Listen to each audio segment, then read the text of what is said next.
2026 পড়ে গেল, ভোটের বছরে পা। দলের প্রতিষ্ঠা দিবসে নেতাকর্মীকে চূড়ান্ত প্রস্তুতির বার্তা মমতা বন্দ্যোপাধ্যায় ও অভিষেক বন্দ্যোপাধ্যায়ের। সকল রক্তচক্ষু উপেক্ষা করে মানুষের জন্য সংগ্রাম চলবে, বার্তা মমতার। নব উদ্যমে আগামী লড়াইয়ের জন্য প্রস্তুত হওয়ার বার্তা অভিষেকের। নতুন বছরে সরকারের রিপোর্ট কার্ড নিয়ে বাড়ি বাড়ি পৌঁছচ্ছেন তৃণমূল সেনাপতি। শুক্রবার থেকে ময়দানে নেমে পড়ছেন দলের সেকেন্ড ইন কমান্ড। 2রা জানুয়ারি বারুইপুরে জনসভা। দক্ষিণবঙ্গ উত্তরবঙ্গ জুড়ে গোটা রাজ্য চষে বেড়ানোর কথা অভিষেক বন্দ্যোপাধ্যায়। উন্নয়নের রিপোর্ট নিয়ে এসআইআর বিরোধিতায় বাড়ি বাড়ি যাবেন অভিষেক। নজরে নবান্ন। অমিত শাহর সঙ্গে বৈঠকের পরই স্বমেজাজে দিলীপ ঘোষ। রাজ্য সভাপতি শ্রমিক ভট্টাচার্যের সঙ্গে বৈঠক করেন দিলীপ। 13 জানুয়ারি দুর্গাপুরে একসঙ্গে রাজনৈতিক সভায় থাকছেন প্রাক্তন ও বর্তমান 2 রাজ্য সভাপতি।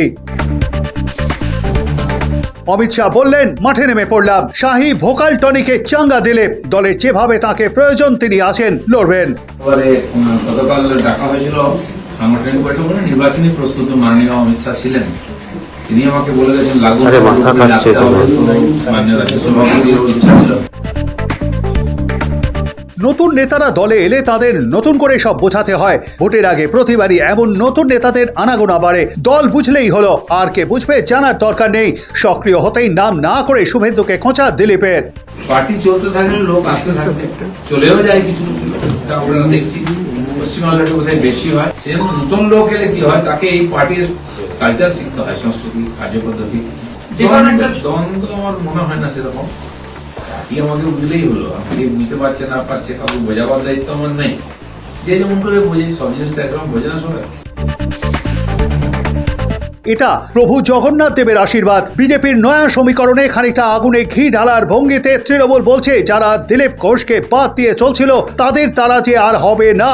দিল্লি তা স্পষ্ট বুঝতে পেরেছে। সেই দিল্লি মনে করেছে যে যারা দিলীপ ঘোষকে বাদ দিয়ে চলছিল সেগুলো দ্বারা হবে না, সেই জন্য আবার দিলীপ বাবুকে বলেছে ওখানে আসতে। দিলীপ দা যে এই আবার পার্টিতে ফিরে এলেন, এটা কিন্তু দীঘার জগন্নাথ দেবের আশীর্বাদ। ফিরে আসতে পারলেন দিলীপ বাবু, পারলে কি আর একবার জগন্নাথ দেবকে প্রণাম করে আসবেন। ভোটের মুখে বাংলাকে নিউ ইয়ার্স গিফট নরেন্দ্র মোদীর। প্রথম বন্দে ভারত স্লিপার ক্লাস পাচ্ছে রাজ্য। ভোটের বছরের শুরুতেই বাংলার জন্য বড় ঘোষণা কেন্দ্রের। গুয়াহাটি কলকাতা রুটে দেশের প্রথম বন্দে ভারত স্লিপার ট্রেন চালুর ঘোষণা রেলমন্ত্রীর। বাংলাদেশের প্রাক্তন প্রধানমন্ত্রী তথা বিএনপি নেত্রী খালেদা জিয়াকে শ্রদ্ধা জ্ঞাপনে এবার প্রধানমন্ত্রী নরেন্দ্র মোদীর প্রতিনিধি রাজনাথ সিং। খালেদার প্রয়াণে শোকবার্তা রাজনাথের। 2 প্রতিবেশী দেশের বন্ধুত্বপূর্ণ সম্পর্ক স্মরণ করে বিএনপিকে বন্ধুত্বের বার্তা নয়াদিল্লির। নতুন বছরেই বিপুল হারে বেড়ে যাচ্ছে সিগারেট বিড়ির দাম। তামাকজাত সব দ্রব্যে ব্যাপক হারে শুল্ক চাপাতে চলেছে কেন্দ্রের মোদী সরকার। একটিমাত্র সিগারেটের দাম 18 টাকা থেকে বেড়ে সরাসরি 72 টাকা পর্যন্ত পৌঁছে যাচ্ছে। এবার থেকে পছন্দের সিগারেট কিনতে ফাঁকা হতে পারে পকেট।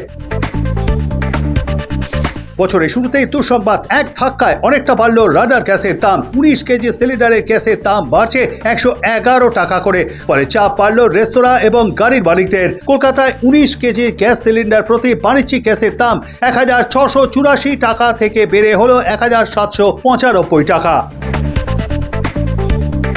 বছরের শুরুতেই কনকনে ঠান্ডায় জবুথবু বাংলা। 18 বছর পর রেকর্ড শেষ 1 জানুয়ারিতে।